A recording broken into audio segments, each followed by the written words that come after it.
His way, and that way is away from us. We want to pray for those who are in the path of the storm, our friends there in the state of Florida, and we ask that the Lord would give them grace and mercy. We pray for wisdom for the governments and the authorities and each individual who would be in the path of this present hurricane. But we are also grateful that we are not in the path of the hurricane. We are going to get some extended outer bands with winds and rains, and we've had some of those already. We've had a few thunderstorms, but again, we are grateful that we are only getting the edges of this thing and we are not in the heart of the hurricane. And so we're so grateful for that this evening. Let's open in a word of prayer. Father, we thank you for your grace and your mercies. As a nation, we thank you for up to today, not allowing any hurricanes to come our way. But we do pray for those who are recovering from Hurricane Ian and those who may be in the path of that hurricane even as we speak, that your grace and mercy would rest with them. And Lord, that you would give wisdom and discernment, direction and understanding to all involved, and that there would be honest, clear reporting by the weather stations, and then there would be active responses appropriately by those who hear. As we entertain your way and your will tonight, I ask that you would be glorified, we would be changed, exalted, not other than for your glory, and that tonight you would save a relationship, that you would miraculously change minds and hearts tonight so that your will be accomplished. In Jesus' name we pray. Amen. We're going to get right into our show this evening. And I want to speak about what I would call the unspeakable topic tonight. And I want to share on in-laws, managing, directing, handling this whole issue of in-laws. You know, and I know from we were knee-high to the duck, as the expression goes, we heard jokes about in-laws. We have coined the phrase outlaws. We have heard the expression monsters-in-law. We've heard all sorts of things, but I understand that sometimes those names have been earned. And then I believe that there's some really good mothers-in-law and some fathers-in-law that we don't speak about. And typically, the good takes long to reach the market. But tonight I want to talk through the realities of this whole issue of in-laws, because more often than not, it is a problem. More often than not, it is a problem. And I think that's a lack of understanding sometimes from both sides, meaning the sides of the parents and the sides of the children who are married. And we want to look at that this evening. The first thing we must understand, and you know, I often say to people, I don't need to convince many people that God is powerful. We have enough in Scripture, and most of us who have any walk with the Lord, actually nature, God, the way he deals with us, we could see that God is powerful. We know that he can raise the dead, he heals the sick, he gives sight to the blind. We know that he rescues us in this modern day and time from our own foolishness. He delivers us and changes our hearts from the hearts of stone to the hearts of flesh. So most people don't challenge the fact that God is all powerful, even though some people who agree that he is all powerful may have some doubts. But a lot of people don't understand that God is sensible, that God is wise, God is practical, that God really is a smart God. And we don't normally associate these terms with God. He's smart, he's intelligent, he's sensible, he's practical. In addition to the fact that he's holy, in addition to the fact that he is all powerful, and that he's mighty and he's gracious and full of compassion, that he's a God of judgment, he's a God of chastening. So in keeping with the fact that God is sensible and smart, this is what he said. Therefore, shall a man leave his father and mother and cleave unto his wife, and they two shall become one flesh. Now remember, that's a universal principle. It was given to Adam and Eve. It was declared in the book of Genesis, given to Adam and Eve. So obviously, God was establishing a universal, non-negotiable, perpetual principle and truth. Because Adam had no mother to leave, nor father, and Eve had no mother or father to leave. So he was using the creation of a home, a family, a husband and a wife relationship, to declare some universal, non-negotiable, perpetual truths. And one of the things that he said, therefore shall a man leave his father and mother, and cleave unto his wife, and they two shall become one flesh. Now let me tell you what is in that truth that we hardly ever give thought to. God gave that direction. And by the way, in the Hebrew, it's reciprocal, meaning that the man and the woman were to leave and join to each other. But some of the things that we do not consider as to why God made such a strong statement is this. A child usually stays with the mom and dad, parents, whether it's just mom or dad or both parents, for an average about 18 to 20 years. Well, I guess even more than that now, maybe 25 years. And the Lord knows that in those 18 to 25 years, that man or that woman is going to develop a relationship, whether it is healthy or not, with that mom and that dad. God knows that that person is going to be dependent on that mom or that dad, or they're going to be repulsed by that mom or that dad, and that behavior can carry over into other relationships. God knows that when you marry someone, you're marrying someone that has been formed, shaped by the ideologies of that home. And again, we're not discussing whether the ideologies were good or bad. I'm just simply highlighting for you why God said it is time to leave. There's going to be emotional attachments. There's going to be financial dependency. There's physical dependency. So you're looking at an individual who is shaped by, who has been dependent on, who has been cared for by this mother and this dad. And the Lord knows quite well that if you're going to develop a new relationship, you have to leave and cleave in order to have a healthy relationship. And often today we overlook that. We overlook that in our dating. We overlook that when we kind of admire someone, and we don't give enough consideration to the impact of that particular family on the children. So God said, you know what? You need to leave. And the word leave, the idea is to abandon. Now I know that sounds like a bad word, and it does not mean to forsake in the sense of never speaking to and never going back. No. The idea is that you've now turned your back of dependency. You've now turned your mindset of dependency and control and management from that mom and that dad. And now you're going into an arena where you're going to join yourself with another person, and then you would be able to create the environment to continue the cycle. Now, what's the cycle? To continue the cycle now of impacting your own children when your children come. I often say to people that when you marry someone, you're marrying the clan. You're not just marrying that man or that woman. You're marrying mommy, daddy, brother, sister, auntie, uncle, first cousin, second cousin, fifth cousin. You're also marrying that auntie who was just the lady down the road that they call auntie. And you're marrying the uncle who they call uncle, who is not a biological uncle. You're marrying the whole clan. And we don't often remember that. By the way, we have open tonight, so if we're taking calls, so if you want to call in, 352-3985, 352-3985.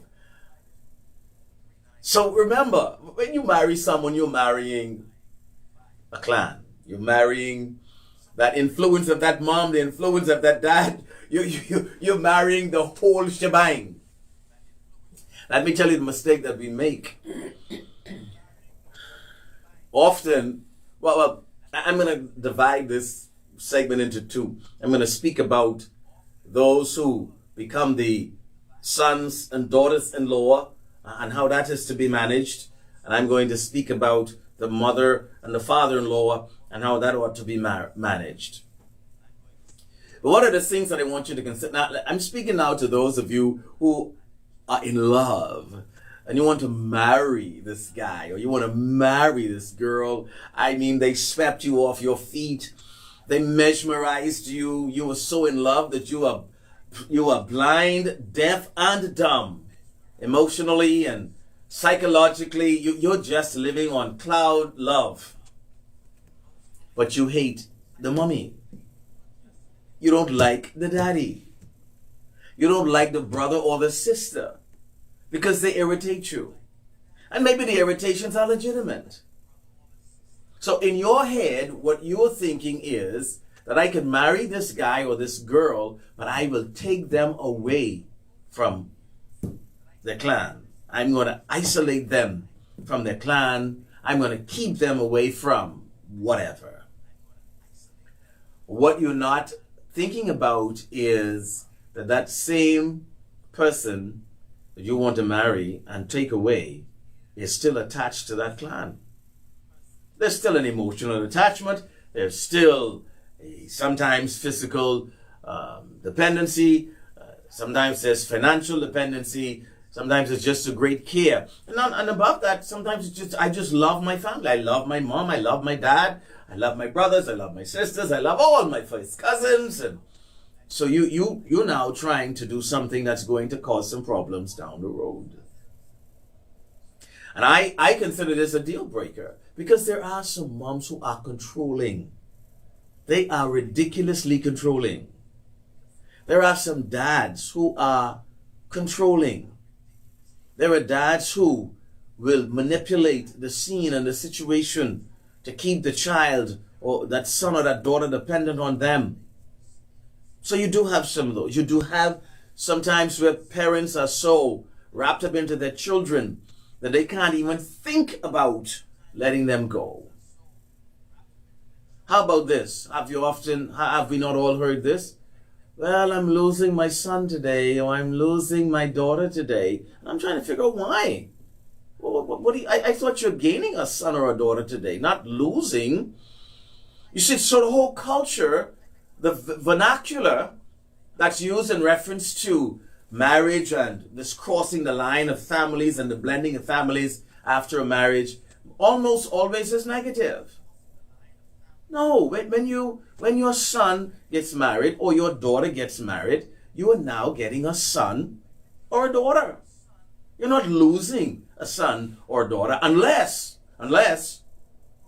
you know quite well as parents or as a family that you're so disgusting that you know your little sweet daughter or your handsome son will want nothing to do with you. So that's a possibility as to why you might believe that they're losing their son or their daughter.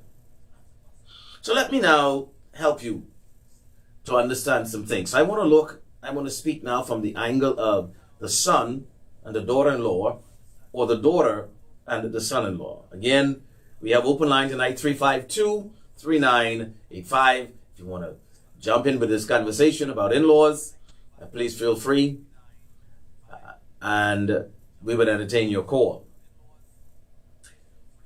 So, first of all, when you marry someone, bear in mind that you're marrying the ideology of that household. You're marrying the practices of that household. You're marrying the clan, as I said at the introduction. And most of us don't understand what it means to leave and to cleave, because for many of us, we tend to think if I leave, I still have to care for my mom, or I have to still care for my dad, and obviously there's room for that. that's biblical and it's honorable. So we're not talking about that. But what most people don't realize is that you can leave mom and dad and still honorably care for mom and dad. You can leave mom and dad and still have a healthy relationship with mom and dad. On the other hand, you have to also realize that if you have a mom who's controlling, and maybe you might be 25 or 26, you know your mom was controlling you for 29 years. Not 26, 29. You know that. You know you have a controlling mom. Or you have a controlling dad. Maybe you have a controlling big brother or a bullyish big sister. And you know it's going to be some trouble. So you have to be realistic with what you're getting into. You have to come to grips with the fact that, you know what? It's going to be a challenge for me to pull away. So sometimes that son may have an emotional attachment to an extent to where it's distorted, and he doesn't have the means to pull away. Or sometimes that daughter is so loyal to the dad and the mom that she doesn't have the ability to pull away. And so when you want to try to begin to establish your own household and your own culture and your own practices, you are seen as an interfering husband or an interfering wife, and now the whole clan speaks against you. Does this sound familiar? I've heard this so many times in my reading, in my research, but also in my office. I don't have a problem that my husband loves his mommy, but when she calls, the world stops. And he does whatever she asks. And when I open my mouth, I get chewed at. What do I do? Or how about this one? My mother-in-law has my husband under her thumb. Before she finishes her words, he executes what she wants. When I ask for something, I am put into second, third, fourth gear, if any gear at all. And so I'm struggling with the fact that it seems like his mom is more significant to him than his mom is to me, that I am to him. Or it could be reversed. A husband says, hey, I asked my wife to do something and she kind of bickers about it or takes her time, but let her daddy call or let her mommy call. Man, she breaks off running and she'll take the last off the account without even discussing it with me and do for her mom or do for her dad. What do I do? What do I do? So these are the realities and the dynamics of this whole in-law situation. And often, what you have to understand as that son and the daughter-in-law, or the daughter and the son-in-law, is that most times you are seen as a welcomed outsider. You're not seen as one of us. You almost have to earn being one of us. And any lines that you cross that violates what we believe one of us looks like, then you will not be embraced. What about the mother-in-law who believes that she always needs to tell you how to cook your rice? What do you do? What about the dad who always comes to the house and tells the husband, matter of fact, may even tell the son or the son-in-law how to fix that knob on the door? Not in a coaching, encouraging way, but in a condescending manner, almost belittling you. Or maybe you married a man, young lady who is not good with his hands, but your dad was just magnificent with his hands. And you keep saying, boy, my dad, he can fix it. I don't know why you can't fix it. How come he could? You see these simple things that cause issues in our relationships. So what should we do? The first thing you have to understand is you have to set healthy boundaries that grows both sides. What does that mean? The first commitment is to your husband or your wife, not your parents. Listen to what I said. I did not say that you don't have a commitment to your parents. Your first commitment is to your husband or your wife, not your parents. Now, that does not mean that if you have a sick parent, you can't say to your husband or to your wife, I need to go and spend some time with my mom or my dad because they need some help. That's not what I'm talking about. I'm talking about where it is quite clear that in your mind and in your practices, your spouse is still number 3 because mommy and daddy are 1 and 2. Or mommy is 1 and my wife is 2. Or daddy is 1 and my husband is 2. You have to be committed to the fact that your husband is number 1. Your wife is number 1. The second thing you must be committed to is that you need to proclaim and practice that. You have to proclaim that. You have to let everyone know. You have to let your mommy know, your daddy know, your brother know, your sister know. You have to let everybody know, hey, my wife comes first, my husband comes first. And you know what? What I find so irritating and so like an oxymoron is that same sister, that same mommy who can't understand that would made it clear that her children came before anybody else when she was rearing them. How is it that you have an in-law, a mother or a father-in-law who understands that with his own children but has an issue when you establish that with your spouse? You not only do you need to practice that, but you need to proclaim that. It has to be very clear who is number 1. Extremely clear. And then the third thing you have to do, you have to establish agreed upon boundaries based on the personalities of the in-laws and come to some working agreement that the two of you can hold to. For example, it is unreasonable to believe that on every Christmas we're going to spend it with my mommy and my brothers and my sisters. That's unreasonable. It's unreasonable to believe that, well, we always went on vacation together, so every summer we still go on vacation together. Well, when will you and your spouse go on vacation together? Again, we're not saying never to travel together, but it has to be made clear who is number 1. Establishing your own practices, establishing your own habits and culture. You're establishing your tradition. That's what you're establishing. So you have to come to some boundaries. Boundaries that make it clear to all. These are the lines of my son and my daughter-in-law. These are the lines of my daughter and my son-in-law. And they're very clear with those lines. And bear in mind, do not expect that all of the lines that you draw and agree upon as husband and wife will be embraced gladly by the clan. No, someone is going to push back. Because if you break the culture, you're seen as an enemy. Someone is going to push back. Now be careful that you don't spend 5 years arguing among yourselves as husband and wife as to what those boundaries are going to be. Because that can also become a problem.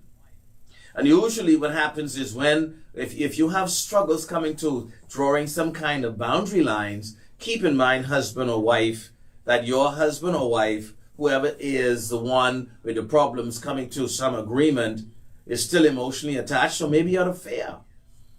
Afraid to put his foot down or her foot down, or afraid to put some boundaries in place because they're afraid of the repercussions that may happen within the clan. These are realities. These are realities.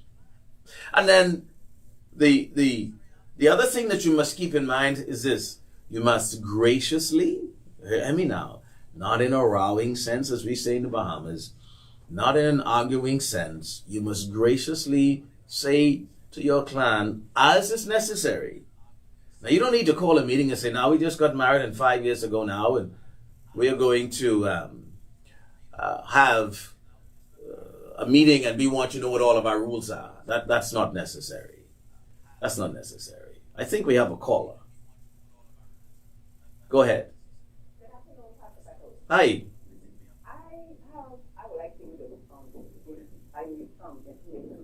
topic. Relationship, parents and family relationships, and these elderly men having kids for these younger children and they don't support the children. I like them. But you're doing a good job. I love that topic. I can't miss it every day. So I would just like to, give me some topic on that. On the older men with the younger women and what? Yep. Children, they have children for these young girls. I don't support them. Oh, okay. And family relationships. Well, did you hear my? No, I didn't. I wasn't home.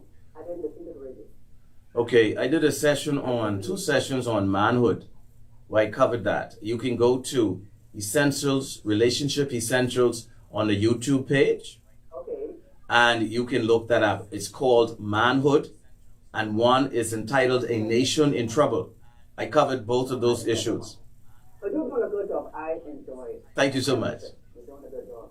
God bless. Keep up the good work. Thank you. Okay.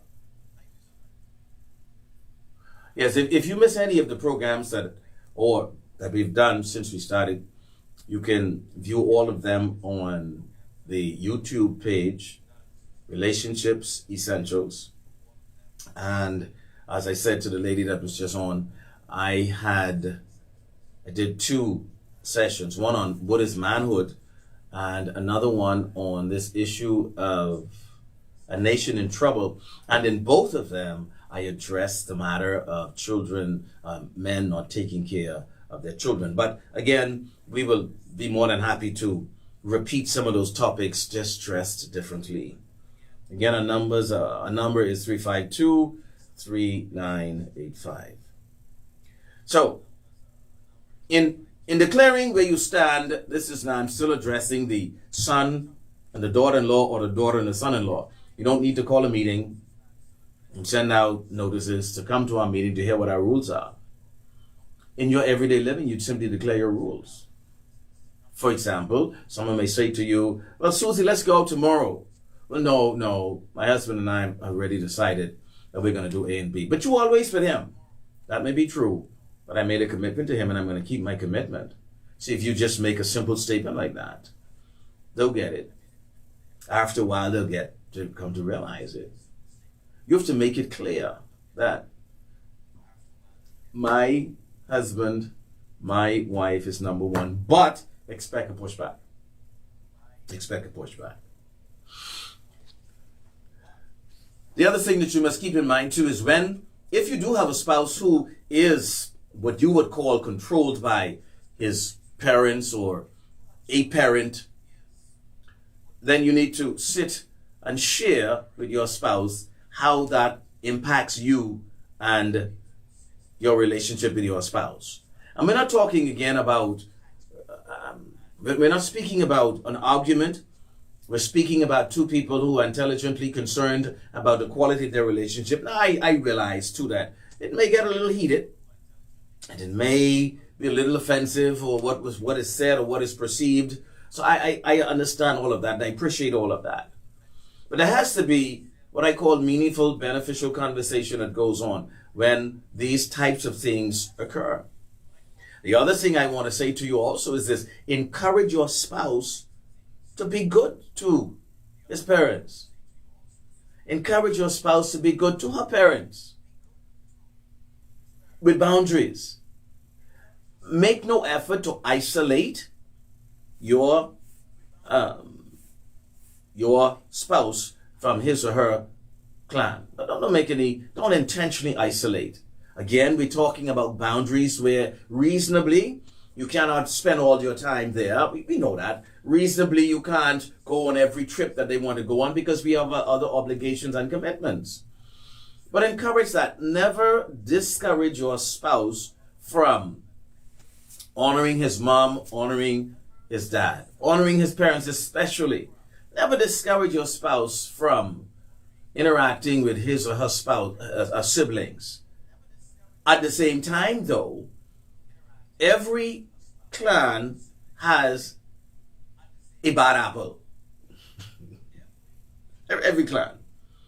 And that bad apple may be the mom, that bad apple may be the dad, The bad apple may be a brother or sister or a first cousin or a friend of the clan. And you might notice that whenever your spouse hangs out with a particular group within the clan, his or her attitude changes. That has to be discussed. That has to be intelligently discussed, because if it is not discussed and behavior goes on, what ends up happening is you're going to have resentments that's going to set in, irritations are going to set in, and then coldness is going to set in, walls are going to be built, and there's going to be a distance between you and your spouse because of the in-laws. But always encourage your spouse to honor his or her parents appropriately. Encourage your spouse to spend time with his or her clan appropriately. Again, the key here is appropriately. I know that there are some situations where, if my husband goes out with his clan, he's coming home drunk. Or he's going to come home with some unacceptable behavior. Or it might be, that if my wife goes out with her clan, the credit card is going to go up. She's going to spend money she shouldn't spend. Or she kind of gets a little bit a question when she comes home, all suspicious and not trusting. These things are real. This is where you must sit and have intelligent conversation, meaningful conversation as to how we move forward. Now let me take you to the extreme. It might be true that there are some people in your clan that you have to stop hanging with because they are bad influence on you and they have no regard or respect for your spouse. You need to say to them, you know what? No respect for my spouse, I can't hang around. I know that's hard. You say, but that's my mommy, or that's my daddy, or that's my brother, that's my sister. But I also want you to know that's your spouse. And that's who God miraculously joined you together with. See, you were never miraculously joined together with a mom or a dad. You were never miraculously joined together with a brother or sister, or a first cousin, or a second cousin, or the ninth cousin. But you were miraculously joined together with your spouse. And that's why God said, therefore shall a man leave his father and mother and cleave unto his wife, and they two shall become one flesh. The Lord Jesus reiterated the same universal principle in the Gospel of Matthew chapter 19 when he was asked about marriage. He said, have you not heard? And then he goes on to say, therefore shall a man leave his father and mother and cleave unto his wife, and they two shall become one flesh. Now let's go back to that word leave. The word leave literally means to abandon, to forsake, to turn your back on. That's the literal meaning of the word. Now we know that that's not what the Bible is teaching, simply because in other portions of scripture we're told to requite our parents. We're told to honor and respect our parents. So it's not a sense of abandoning, but the sense of forsaking. The idea is you must behave in such a way as if you are abandoning them, but at the same time you have an appropriate biblical responsibility to respond to them appropriately. But that's the meaning of the word, to get the point across. And the word cleave literally means to stick together. And it's a kind of sticking together to where, however you turn it, you see one. If I were able to keep my hands perfectly together, it doesn't matter how I turn it, you just see one. That's the idea of cleaving. Now, God never told us to cleave to our mom or a dad or our brothers or our sisters, but he did tell us to cleave to our spouses. Another thing that I often teach is this, and that's what I truly believe. I'm speaking now to that husband. It is your responsibility to manage your clan at the protection of your spouse. It's not your wife's responsibility to go and talk to your mommy who's out of order. It's not your wife's responsibility to go and speak with that cousin or someone else. It's your responsibility. It is your place as the husband to protect your wife from your family. You must do that. Now, I know there's some women who are kind of biggity, as we would call it, a little bit aggressive, kind of bossy and rambunctious, and they want to take matters into their own hands. And so I say to that wife, you need to slow down and let your husband deal with his clan. But if there's another side to the coin as well. It is your responsibility as the wife to protect your husband from your clan. That's your responsibility. It is your responsibility to put them in their place when they're out of line. See, it's not his responsibility to get up and go over there and straighten out your brother or straighten out. No, unless it's a personal offense where someone in the clan did you something personally. That's a different story. But generally, you would say things like, well, if you don't like it, go talk to them. No, that's your responsibility. So the wife is to protect her husband from the clan, her clan, and make it clear where they stand with them. And it is the husband's responsibility to protect the wife from his clan and make it clear to them where the lines are drawn. There's always going to be someone who will challenge where you stand. And just by nature, just by nature. You really believe that everybody in your family loves the lady you picked? No. You really believe that everyone in your clan loves the guy that you picked? Some think he's too tall, too skinny, too dark, too light. Some think he ain't smart enough. Some think he dumb. Some think his hair too peasy, is too bad, or she isn't pretty, her teeth crooked. Listen to me. The whole culture we live in tells us that not everyone on your husband's side or not everyone on your wife's side is going to truly embrace your spouse. So you have to make it clear where you stand. Now let me speak to the mothers and fathers-in-law. Again, we have open line 352-3985. The first thing, mommy and daddy, you need to realize, that's not your little girl or your little boy who got married.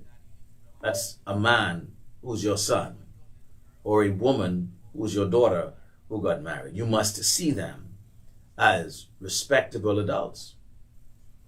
And I think often when I hear mothers and fathers-in-law speak about their children, they speak about them as children.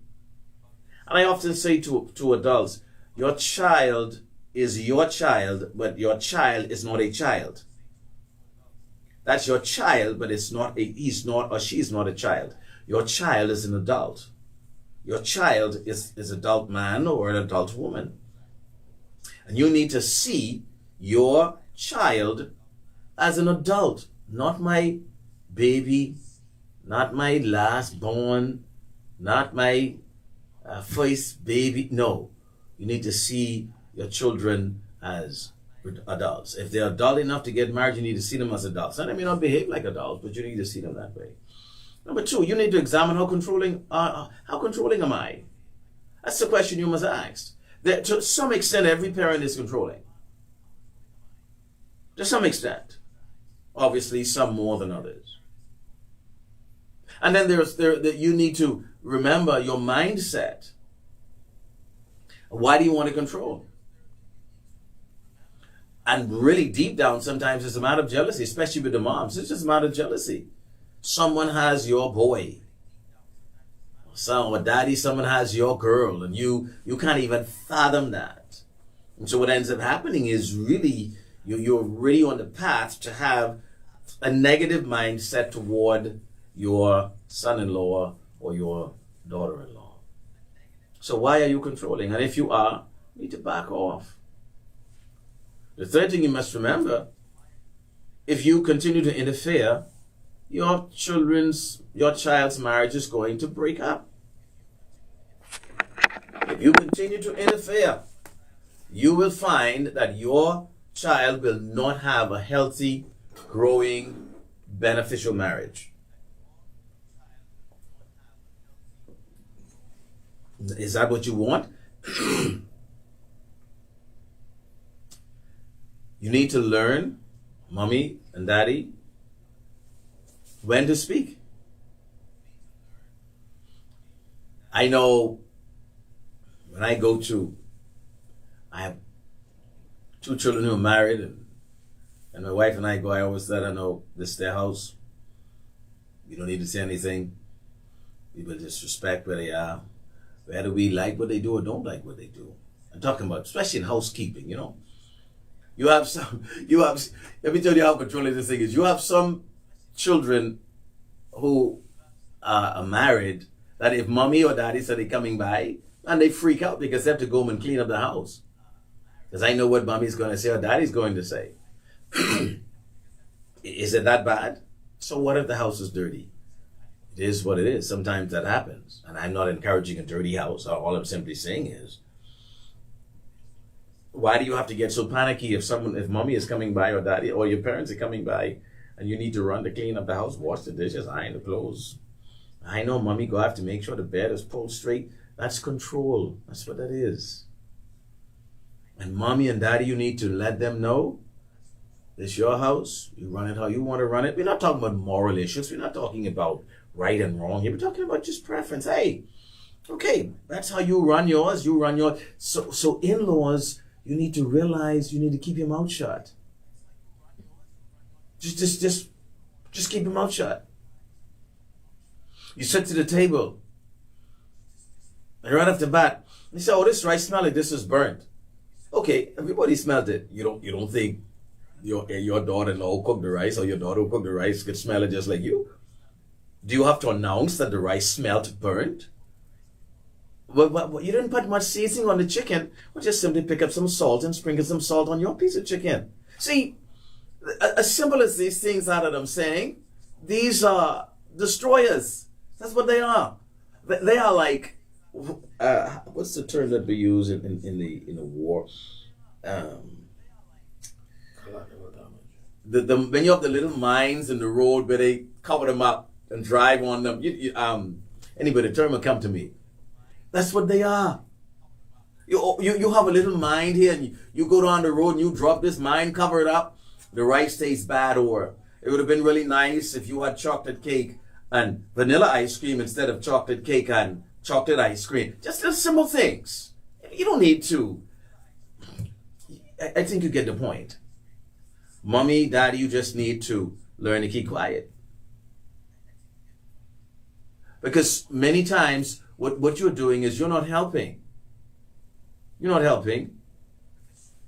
And one of the best ways to enrich your relationship with your in-law is to serve them. Help them. Volunteer. And don't take an attitude if they say no. Don't take an attitude.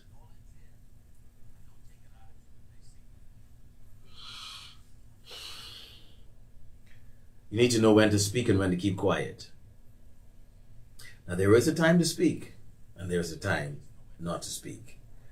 But in most instances, when that mother-in-law, that father-in-law speaks, they're not speaking for the benefit of that clan, the son and the child and the in-law. They're speaking for superiority for themselves, or speaking to demeanor the in-law or that person, that son or that daughter that may not be on their run. Serve them. Be pleasant. Just simple things, you know. And mommy, stop comparing you to that daughter-in-law. She is maybe 20, 30 years your junior. Different era, different mindset, different culture. But your graciousness would be more beneficial to that daughter-in-law than your crispy attitude, than your condescending attitude. So what, she can't cook? That's the woman your husband, your son married rather. And you don't need to cook and bring him food every day either. They will learn to cook together. That's what marriage is about. And if they don't learn to cook together, fine. They will learn to eat together. Whether they buy the food, whether they go to Wendy's, McDonald's, doesn't matter. The point I'm making is, in-laws sometimes just need to learn to be sociable, encouraging, and non-judgmental. And that's what happens. Some mothers are just too judgmental. Some fathers are too judgmental. And really, sometimes, and it's not always, don't even realize it, sometimes it's a competition. Mommy, you make up your mind that your daughter-in-law will never be able to cook like you. No one could cook for your son like you. Well, remember, you had somebody's son too. And you learned to cook to satisfy your husband. So your daughter-in-law will one day learn to cook to satisfy your son. Daddy, you go to the house and the house isn't as plush and well kept as yours. And in your head, you've got a lazy, lousy son-in-law. He needs to get his act together. The yard needs cutting. All of that may be true. But you ever thought to offer to him, hey, you want me to come across on Saturday and help you cut the yard? Or how about this one, Daddy, instead of trying to belittle, my handy guy is doing some work over by my house. Do you need anything done here? I could send him over if you want me to. You see how different that is? Or you could say, hey, my gardener is free on Saturday. You want me to check to see if he could cut your yard for you? If you need some help, I'll pay for it. So that's a different approach. So what ends up happening is, often in-laws never let go of their children. They never let go. And for some of the in-laws, that son-in-law or daughter-in-law is an intruder. Not a welcomed person. You see that son-in-law, you see your daughter, in your eyes, your daughter married down, as they say. Married below her dignity when she married him. So you never truly embrace that son-in-law, or you might say your son married down. And this girl isn't as educated as us, and her skin color isn't what we wanted, and her hair isn't what we wanted. Her hair a little nappy there. And I can imagine what our grandchildren are going to look. You know how disgusting and horrible that sounds? As opposed to, I hope we can help, we'll support you. I say to my son who's married and our daughter who's married, that's the choice you made. We live with it.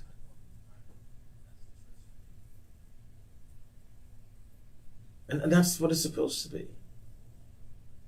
We should be pleasant and encouraging. No, there are times that we have to correct. There are times we have to rebuke. There are appropriate times for us to pull one of the children aside, whether the son-in-law or the son, the daughter-in-law or the daughter, and say, hey, what you're doing isn't right. Or what you said isn't right. There is an appropriate place for correction and instruction or coaching or rebuking. That's appropriate. But it should not be the norm.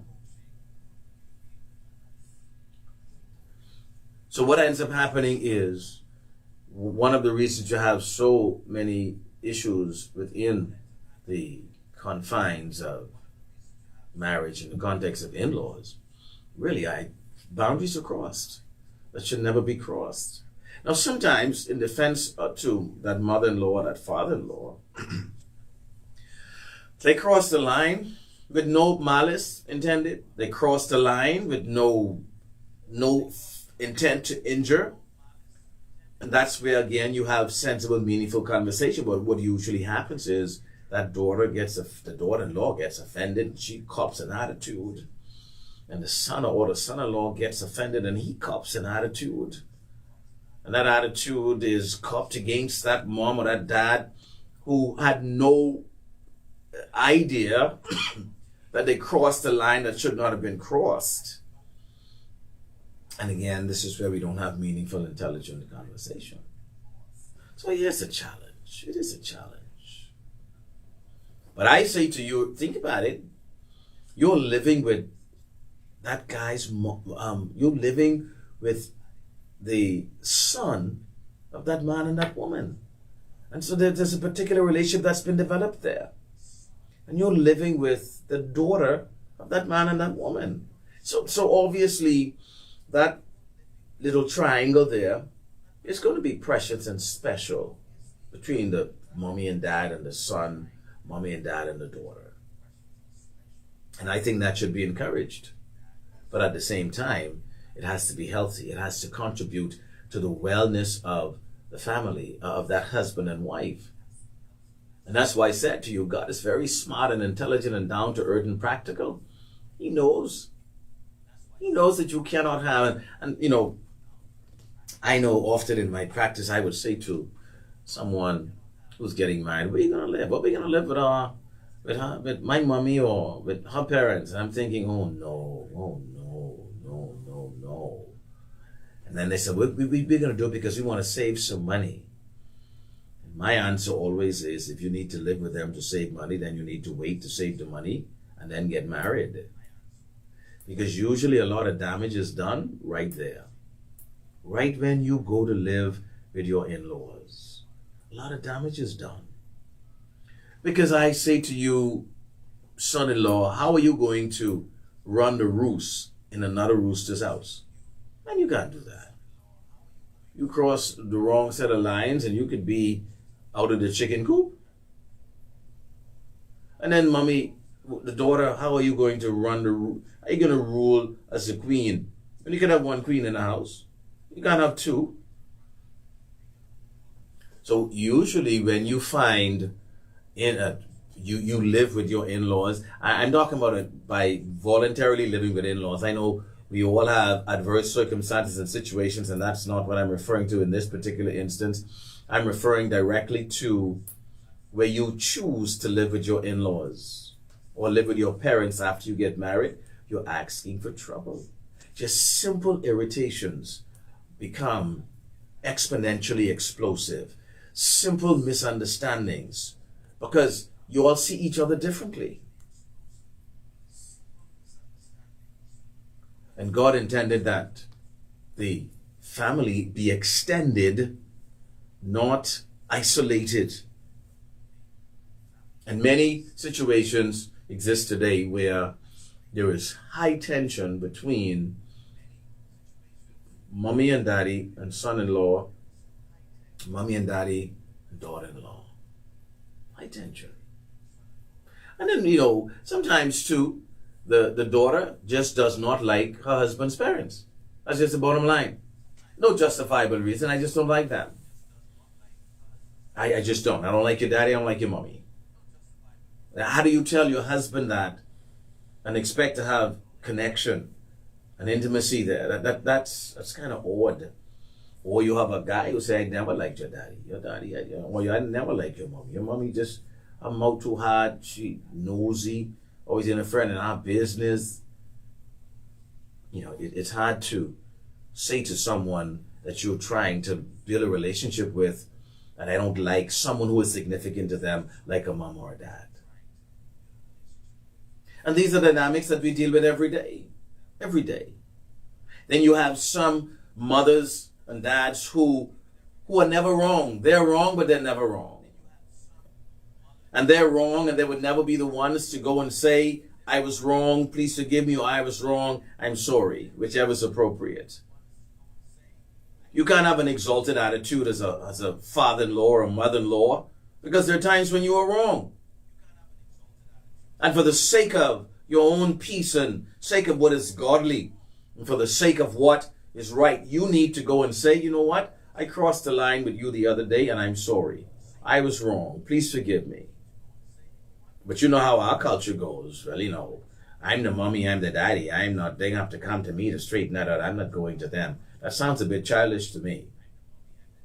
Doesn't sound like a mature woman or mature man who has a son-in-law or daughter-in-law. It sounds a bit childish to me. And these are the dynamics that we have to learn to live with and fix. Boundaries. Healthy, necessary, yet sometimes tough boundary lines must be established and practiced if we're going to have healthy relationships between in-laws and in-laws. Healthy. Maturity. Releasing issues, releasing negative energies. Ladies, especially have to guard against jealousy. Men, daddy, you don't need to be in competition with your son-in-law. You had your time to be the chief. Now you could be the sounding board, you could be the advisor, you could be the extended help that your daughter needs appropriately, or your son. But you don't need to strut your peacock feathers and be in competition with your son-in-law unless you're playing golf or bowling or something, or softball. But other than that, you don't need to be competing. That's why God said, therefore shall a man leave and cleave. And I can tell you, we are not leaving and cleaving like we should. And what happens is some people would leave, they think they leave anyway, have a little offense over here, and they run back home. I never understood why, unless it's what I call physical abuse, unless it's mistreatment. Listen to me well now. Unless it's mistreatment, mommy and daddy, you should never take that son or daughter back home because they had an issue with their husband or their wife. You need to march them right back. Matter of fact, you shouldn't have to march me to make it clear. Do not come here. You could come and talk about your issue, but you need to go home. You're not going to pack up and come back here. I've heard stories where the wife packed up and went back home 2 months, 3 months, 4 months because her husband said something she didn't like. And I'm trying to figure out home where? Why didn't mommy march her back and daddy march her back? Why? How is it that the son could go home and leave his wife for 3 or 4 days? When you find out where he was with his mommy or his daddy. No. Those kinds of things shouldn't be happening.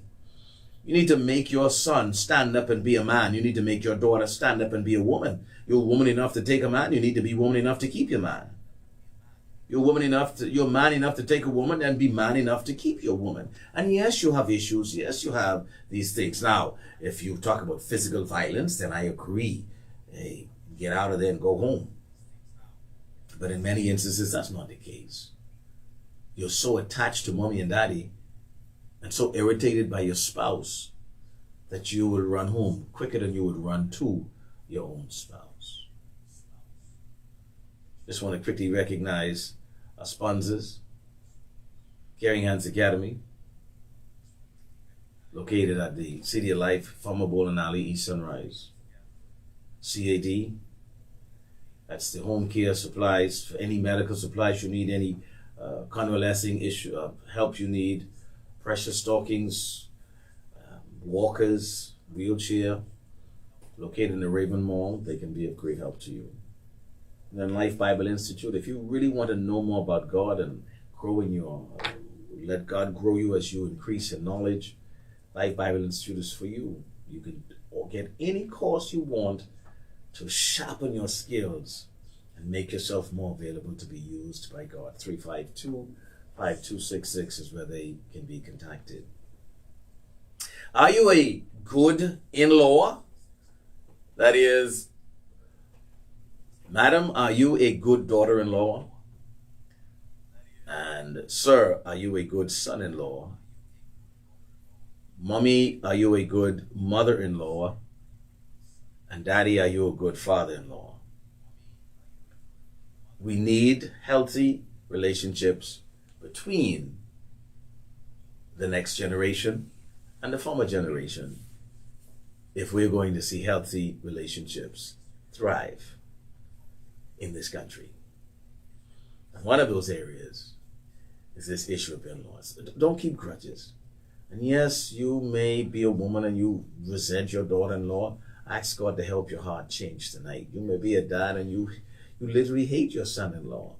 I wish you would let that be fixed tonight. God could do it if you would truly want it to be done. In-laws don't have to become outlaws. In-laws can actually be some of the best people that ever came into your life. Yes, there are going to be issues, there'll be tension, but don't let it fester, don't let it pile up. Fix it so that you can have a peaceable life as you live day to day. Father, thank you for your grace and your mercies. Bring healing to in-law relationships today. Many are not well. Many are riddled with jealousy, envy, resentment, hurt, disappointment. I pray that you would bring healing. Thank you for those that do get on well. We honor you. And we love you and we thank you for your grace and mercies toward us. In Jesus' name we pray. Amen. God bless you.